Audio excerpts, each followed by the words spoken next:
we start off our major story this morning. Over the last 2 decades, Ukraine has emerged as a choice destination for African students, especially those in medicine-related fields, because it's more affordable compared with elsewhere in Europe and the United States. But after Russian President Vladimir Putin's half-hour speech declaring war on Ukraine last week, everyone in the country is now looking for a way out of the crisis that has enveloped the country.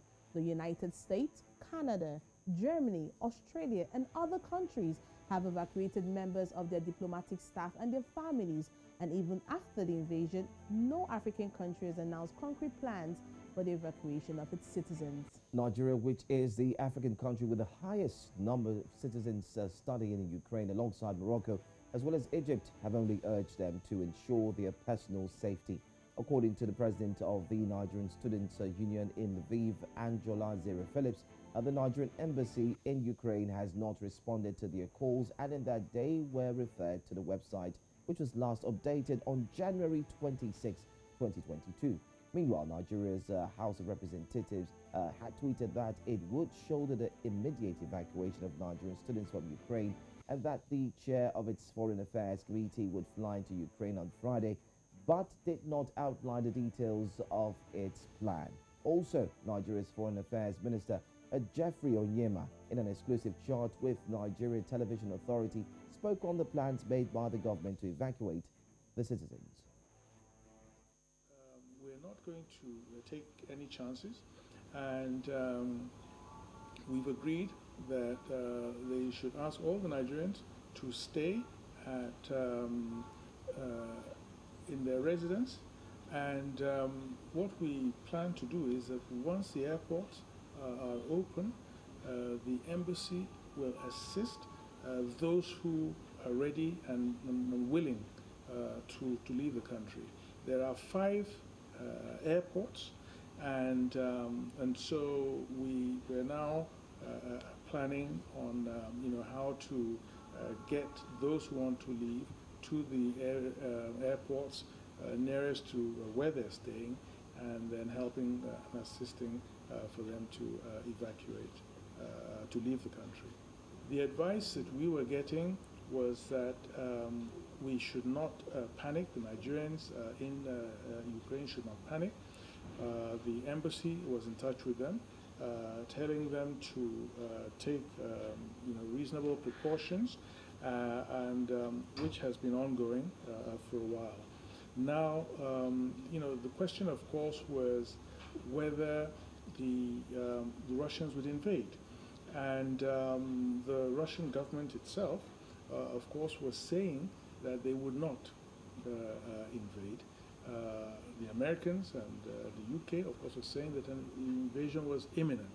So it was very, very difficult to take a definitive position with regards to advising everybody to leave. The travel advisory that came out, last time I spoke to the ambassador about 2 days ago, I said to him, we have to err on the side of caution, that those who want to leave should leave. And, this was... You just heard from Nigerian Foreign Minister you just heard from Nigeria's Foreign Affairs Minister, Geoffrey Onyeama, who came out to give his stand. Now, as things stand, thousands of African students are currently stranded in Ukraine as Russia's incursion into the Eastern European country continues to intensify. Meanwhile, Pope Francis, in a tweet on Friday, denounced the ills of conflict on the Russian invasion of neighboring Ukraine. This is what he said: "Every war leaves our world worse than it was before. War is a failure of politics and of humanity, a shameful capitulation, a stinging defeat before the forces of evil." Those are the words of Pope Francis. Well, anyway, the Pope has also commiserated with Ukraine's President Volodymyr Zelensky and expressed his most profound pain for the country's suffering.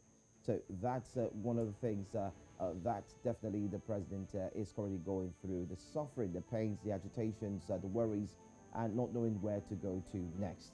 But let's also give you an update as well.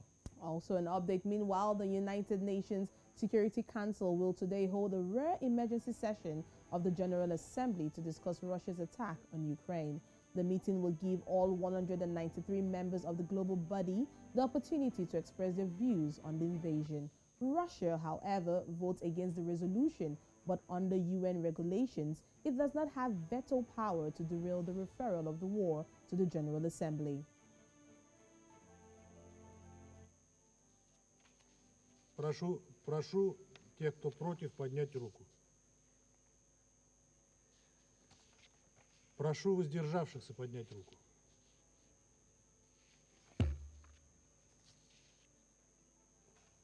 Результаты голосования следующие. 11 голосов за. So that's the latest coming all the way from the invasion, the Russian invasion, and updates as well. Well, we also heard from Nigeria's Foreign Affairs Minister saying that plans and efforts are being put in place to ensure that citizens are indeed evacuated from Russia. But definitely, here on News Central, we also spoke to some students who are stuck at the border crossing from Ukraine to Poland. And they are actually saying that there has been no correspondence or communication made to them or put across to them, especially from the embassy at Poland. So it's indeed a very, very precarious situation there, especially the students. And Oluchi, they've actually come out to say that it's actually cold right now. It is. And they've called a farce of what the foreign minister has said, as we saw in that exclusive chart, that there's no such thing happening. They have not been able to receive any updates or any information, even when they try to cross over. Don't forget too that there is a case of racism that's actually ongoing now for those who are trying to cross over. Only certain people are allowed to go in. So it's not just the African student, Joe. I mean, we have foreigners. As long as you're a foreigner, there's a little bit of hesitance or resistance in ensuring that their own people leave the country first before foreigners. So you also have Israelis, you have Indians, you have South Africans who are also coming out, calling out their country, calling out the president, saying that the president needs to do the needful in the country to ensure that they're evacuated or taken away from the country. We have a total of about 76,000 foreign students in Ukraine. And as we speak, the city, that's the Kyiv city right now, the mayor had imposed a curfew which was going to start from Saturday without breaks, from Saturday evening from 5 p.m. till Monday this morning. So about an hour ago, the curfew was lifted in Kyiv city by the Kyiv mayor. But prior to that time, there had been curfew that had been put because of the ongoing war in Ukraine. Quite a worrisome situation there ongoing at Ukraine / you could say Russia as well. The borders are open. That's the story we're hearing. And the question is, how many Africans will be able to make it through? So far, so good this morning. 30,000 plus and still counting have been able to cross over. Now, this number includes non-Africans as well.